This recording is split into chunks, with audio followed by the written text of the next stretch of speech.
Napenda kumshukuru Mwenyezi Mungu aliyetuumba na ametuamsha salama mpaka sasa. Tupo hapa tunadunda hapa siku ya Jumapili tulivu kabisa hapa, na kama ndio tungekuwa tunalipia hewa, basi sisi maskini tungepata shida zaidi. Yote kwa yote tunamshukuru Mwenyezi Mungu ambaye akatuamsha salama, na mpaka sasa hapa tupo tunavuta hewa safi kabisa, hewa tulivu kabisa hapa. Leo kidogo nimekuja kivingine kidogo.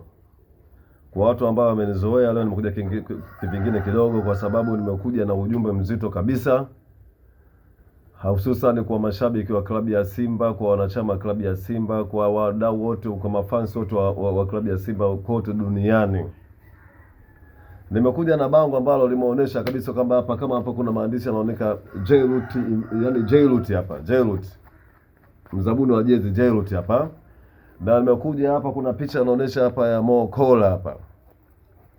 Mo Kola. Huyu ni mwekezaji wa klabu ya Simba. Na kwa nini nimekuja na bango la aina? Ili bango nilikuwa natumia kipindi cha usajili kipindi kile kwa kuwa support hawa watu ambao wanaisababisha klabu ya Simba ionekane kuwa ni bora, ionekane kwamba klabu ya Simba ionekane kama ni klabu tajiri, yani barani Afrika. Yani kuonekana klabu tajiri na ionekane klabu ambayo inakwenda katika kuelekea kwenye utajiri wa vilabu bora barani Afrika.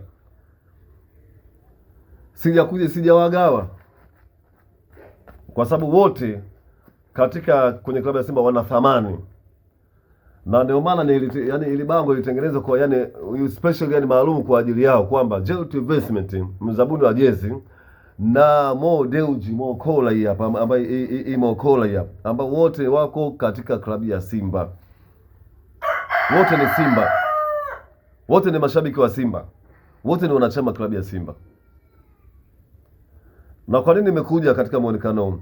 Nimekuja kuonesha kwamba msimamo wa klabu ya Simba ni kwamba hawa watu wote hawa, Jairut Investment, Mohamed Dewji Mo, wote wanahitajika sana katika klabu ya Simba. Si mwingine anahitajika sana au si mwingine hahitajiki sana. Wote wanahitajika na wote wamebeba majukumu tofauti.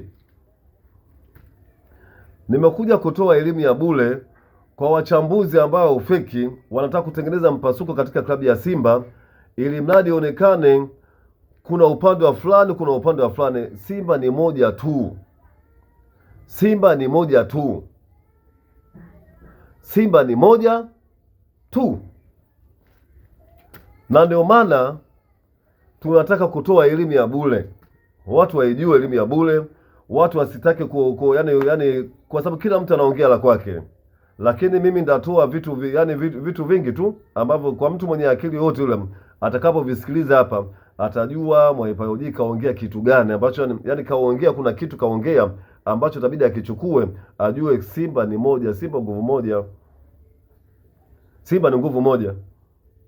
Hakuna ubaguzi wa rangi, hakuna ubaguzi wa dini, hakuna ubaguzi wa kabila, hakuna ubaguzi wa kila kitu. Simba ni nguvu moja. Tumeungwa katika mpango mkakati kabisa, nguvu moja, kwa sababu ni Simba ni timu ya mpira. Kwa nini hasa nimekuja hapa? Ili nimeweka bango, ilikuwa special kwa hawa watu masponsor ambao wanasponsor klabu ya Simba. Kaanza kwa Mohamed Dewji mwekezaji, Jairut Investment mzabuni wa jezi. Umeona ni vitu tofauti hapa. Vitu tofauti hapa. Lakini baadhi ya mashabiki ambao wenye miamko wa klabu ya Simba wanachukua ni hivi vitu kama ni pamoja, ni vitu tofauti. Kuna mwekezaji na kuna mzabuni wa jezi. Kuna mwekezaji na mzabuni wa jezi. Naanza kurudi nyuma. Kipindi kile Simba inaongozwa na katibu akiwa Kassim Dewji. Katibu mkuu wa klabu ya Simba alikuwa ni Kassim Dewji. Mwenyekiti alikuwa dalali. Ndio utaipata picha halisi ya klabu ya Simba ilikuwa namna gani. Masuala ya jezi kwa timu ya taifa, hata wa nyuma mwiko hawa na klabu ya Simba wote alikuwa kulikuwa kuna kampuni ambayo Kassim Dewji aliingia nayo mikataba, umeelewa? Ndio walikuwa wanavalisha timu ya taifa mpaka wanyuma mwiko hawa, mpaka na klabu ya Simba alikuwa anatuvalisha nani Kassim Dewji kwa kipindi chake. Tunamshukuru kwa kipindi chake. Kipindi chake alikuwa ni mzabuni, ndio mzabuni wa jezi Kassim Dewji. Tena vilabu vyote ninavyokuambia, mpaka timu ya taifa. Ndio ujue kama sisi tunaofahamu mpira, tunaofuatilia mpira A to Z. Tunaofuatilia mpira kabla hata Wallace Karia hajakuwa rais wa TFF. Tunajua Kassim Dewji ndio alikuwa anavalisha vilabu jezi, hata nyuma mwiko wamevaa jezi za Kassim Dewji nyuma mwiko. Abishe atoke mmoja hapo, Abishe walikuwa wanatengenezea wapi jezi zao zaidi ya kampuni ambayo alikuwa ameingia mkataba na huyu Kassim Dewji. Amekuwa anatuvalisha jezi kuanzia kipindi hicho, tumekwenda mpaka kuanzia mwaka 2000, kuanzia 2000 na mpaka 2010 bado Kassim Dewji alikuwa anatuvalisha jezi za klabu ya Simba. Lakini kuanzia 2000 baada ya Mohamed Dewji huyu Mohamed Dewji Mohamed Dewji huyu hapa, Mohamed Dewji Mo Dewji kumaliza masomo yake ya masuala ya kiuchumi huko Marekani, baada ya kurudi Tanzania alijikita katika klabu ya Simba, lakini hajajikita katika mambo ya uongozi, kwa sababu yeye ni shabiki wa klabu ya Simba, anaipenda klabu ya Simba. Mjomba wake Kassim Dewji alienda kumlilia shida pale apate au anaisupport klabu ya Simba, hajaingia indipu. Ndio walikuwa wametutafutia NMB kipindi kile, tumevaa Simba mvaa jezi za NMB. Simba wamevaa jezi ambazo kwa zina nembo kidogo ya nani Simba Cement. Hii yote alikuwa ameileta huyu Mohamed Dewji kuanza kuwavuta watu kidogo kidogo waende kwenda kuisupport klabu ya Simba. Bado tumekwenda ndani ya misimu mingapi hivi baada ya kuanza usajili klabu ya Simba. Sasa alianza kuingia katika klabu ya Simba Mohamed Dewji kama ni nani, kama tayari anataka kuwa kama ni mdhamini. Baada mpaka ndio kukumbusha kidogo, hata tunamtoa Zamalek anapiga 2003 ile pale. Mohamed Dewji support yake ilikuwa ni kubwa zaidi pale, na wadau wengi tulikuwepo kama shabiki, sio kama kiongozi, ni kama shabiki ambaye mfia timu kama sisi ambao mfia timu. Baada ya kwenda sasa, kuna kipindi budget ya usajili kipindi kile alikuwa yani tulikuwa tunamtegemea sana marehemu Hans Popo, na marehemu Hans Popo ndio alitengeneza hata wigo ili na wanapeni za ndani, alitengeneza wigo mpana mpaka kumshawishi Mohamed Dewji wasaidiane katika hata mambo mengine hata usajili. Na kwa mara ya kwanza kabisa, kama mnamkumbuka, kuna striker mmoja bonge la mtu, striker mrefu kabisa, alikuwa na nguvu, alikuwa anaitwa nani, Blagnon. Mohamed Dewji kwa mara ya kwanza anamsajili mchezaji kwa shilingi milioni 100. Blagnon huyo, Blagnon milioni 100 aliwapa klabu ya Simba kumsajili mchezaji wao. Na hapo ndio akaanza kuwashauri tena, walikaa vikao na huyu nani marehemu Zakaria Spopo kuitengeneza yani kuitoa Simba ilipo na kuanza kuileta Simba katika sehemu ambayo inatambulika. Wamekaa vikao, mwenyekiti wa kamati ya usajili marehemu Zakaria Spopo na Mohamed Dewji ndio walikaa vikao hivyo kuanza kuongeza mafungu ya hela. Usajili, budget ya klabu ya Simba katika usajili wake ilikuwa inasomeka yani milioni 250, ndio mnasajili wachezaji wote budget hiyo. Na tunamshukuru marehemu Hans Popo, alipambana, alijitolea kufanya hiyo shughuli hiyo. Baadaye ndio ikaja kuanza tunasema transformation. Kwa nini hii timu isibadilike? Kwa nini timu isiende katika misingi sahihi? Kwa nini hii timu isiwe yenye kujitegemea? Kwa nini hii timu yani sisi tunamfuata mtu mmoja? Ndio palianzia hapo. Na nakumbuka kuna kipindi uongozi wa klabu ya Simba ulitisha mkutano, watu wakagoma kusikia hata budget, wakataka tuende katika transformation. Mkutano ulifanyika Usabei. Polisi Usabei kule. Ulifanyika kule. Lakini baadaye baada ya kuanza kuelekea katika mchakato wa transformation, ndio tukaanza kuchagua nani basi CEO kwanza alikuwa Crescent Magoli, akaitengeza nani structure nani ya timu Senaza. Bado hapo nani Kassim Dewji yupo bado anatengeneza jezi ya klabu ya Simba kwa mkataba wa milioni 100 kwa mwaka mmoja, lakini alivyokuja CEO Badra Gonzalez ambaye ana uhusiano na Mohamed Dewji kama ni mpwa wake si mjomba wake, waliliona hilo tatizo kwamba kwa nini klabu ya Simba isonge mbele wakati tayari imeshaanza kuwa kubwa. Walimuita Kassim Dewji wakasema tunatangaza tenda, hatutahitaji tena huu mpango na wewe kagombanie tenda, tunatangaza tenda ya mzabuni wa jezi na wewe nenda kagombanie. Baada ya kugombania yani tenda ya jezi, Kassim Dewji alibakia na shilingi milioni yake 100, Vunja Bei akatoa bilioni 1 kwa mwaka. Ukiangalia kimantiki hiyo unajua sasa tayari hapo Mohamed Dewji alishamuondoa ndugu yake Kassim Dewji kwa sababu Simba yuko huru katika kimapato. Ametoka nani Vunja Bei kaja Sunderland akaweka bilioni 2. Kuweka bilioni 2 Sunderland. Vunja Bei kaweka bilioni 150 kashinda Sunderland. Katoka Sunderland kaja Jeult Investment kaweka bilioni 5.8 kamshinda Sunderland. Huyu ni mzabuni wa jezi, sio mwekezaji. Na katika kwenye uzabuni wa jezi akatoa mwenyewe kama kuna mikataba kaisaini katika klabu kama atajenga akionyesha sehemu ya uwanja, atajenga uwanja kuingia watu 10,000. Na katika lani ataita gari na ataita mchezaji. Kwa hiyo kumpongeza kwamba ametimiza wajibu wake wa kimikataba kuanza kuleta vitu ambavyo alivyotaka. Umeona? Huwezi kukompea na mwekezaji. Kwa sababu mwekezaji hiyo yote nimezungumza kwamba vipi ili mlote mpaka kina Jeult Investment wanakuja tayari kashasafisha huyu nani huyu mwekezaji katika kwenda kwenye transformation. Sasa watu wanachanganya vitu. Naona baadhi watu wanachanganya sana vitu. Kwanza hata wachambuzi hawajui, na kuna baadhi ya mashabiki wa Simba hawajui, wanaeledi lakini hawajui hata kukusikia hawajui, na ndio maana natoa elimu ya bure kama kuna Jeult Investment, kuna Mohamed Dewji Hawa wote ni Simba. Huwezi kula na kila mtu anacheza pati yake na kila mtu anacheza pati yake aliyopangiwa. Kwa upande wa Mohamed Dewji mikataba ya kisheria tayari ipo ya uwekezaji. Kama akivunja mikataba hiyo Mohamed Dewji akisema akijiondoa katika ile ya uwekezaji, inabidi alipe mabilioni katika klabu ya Simba. Zaidi hata bilioni hata 20 hata 25 kwa mujibu wa mikataba aliyowekeana.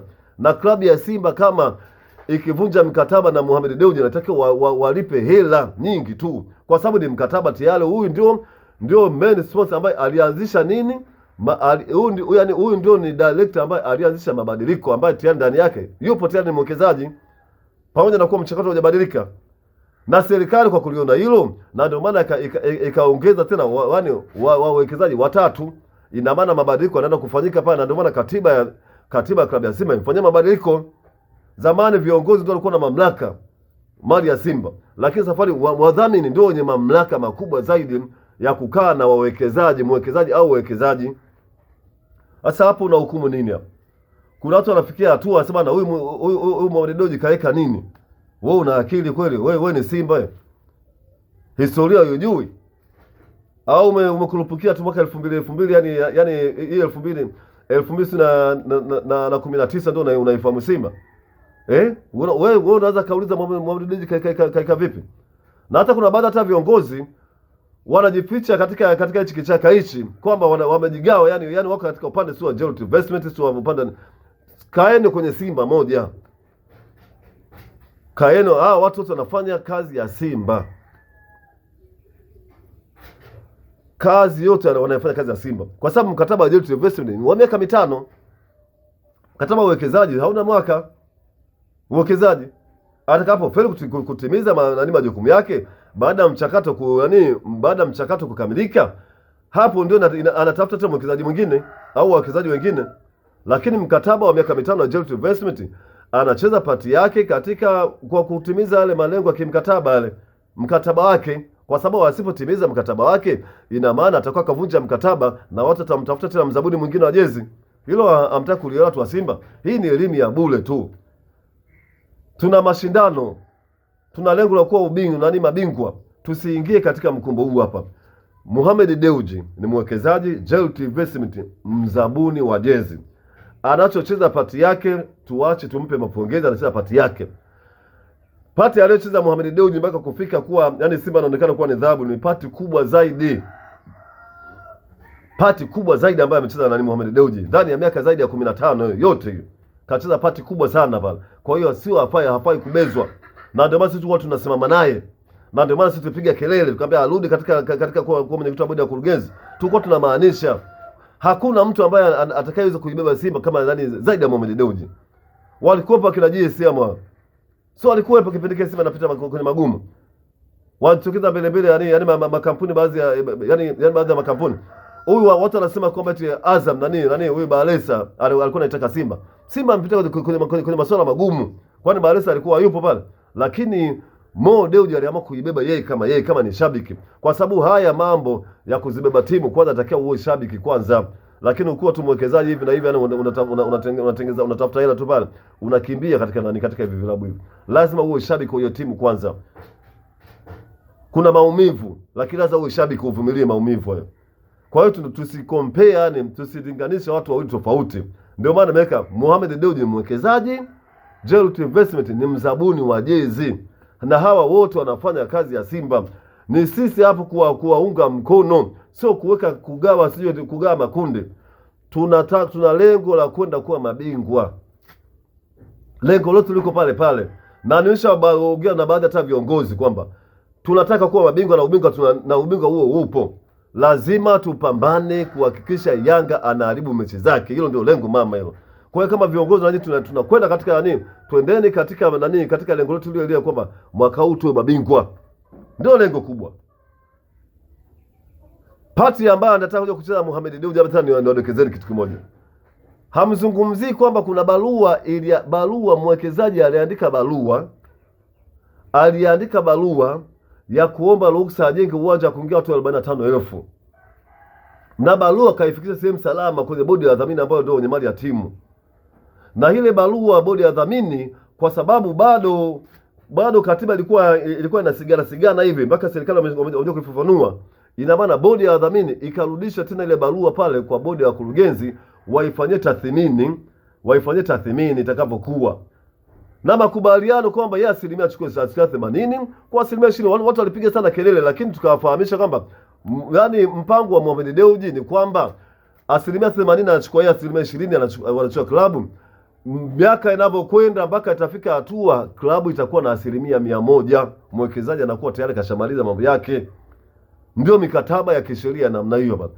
Hatuzungumzii kwamba kwa nini barua inachelewa kujibiwa ili tuone yani aanze ujenzi ili tuje kumhukumu, yani tumhukumu mbona unatueleweshewa.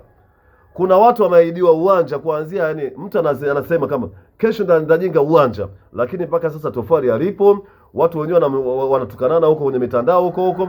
Kuna mtu kaenda kurekodi clip kwa sehemu ambayo yamejaa machupa takataka na mitakataka kibao. Mateja wote wa jiji la Dar es Salaam wakiokota chupa, dampo liko hapo Jangwani ambapo wanataka kusema kujenga uwanja, lakini watu wamekaa tu kimya, hawazungumzi vitu kama hivyo, lakini vitu vya msingi kabisa. Na kwa nini wasanda kuzindua uwanja? Kwa sababu ya barua ya Mohamed Dewji kupelekwa kwa bodi ya dhamini, kwa sababu huyu ni mtendaji, huyo hana maneno, azungumzi.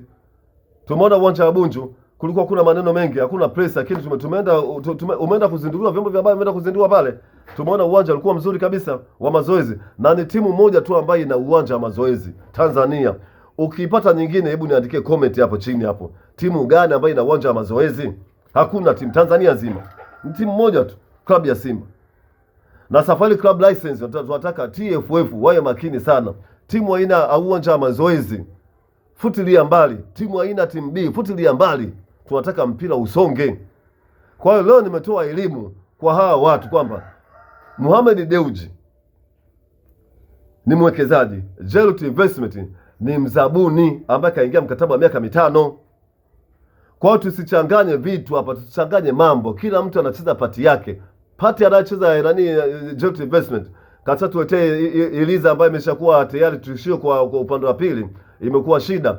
Kashacheza party yake, na maana anapongezwa kwa ile party aliyocheza, kwa sababu mkataba katimiza malengo ya mkataba. Asingetimiza malengo ya mkataba, ina maana watu tungetia shaka.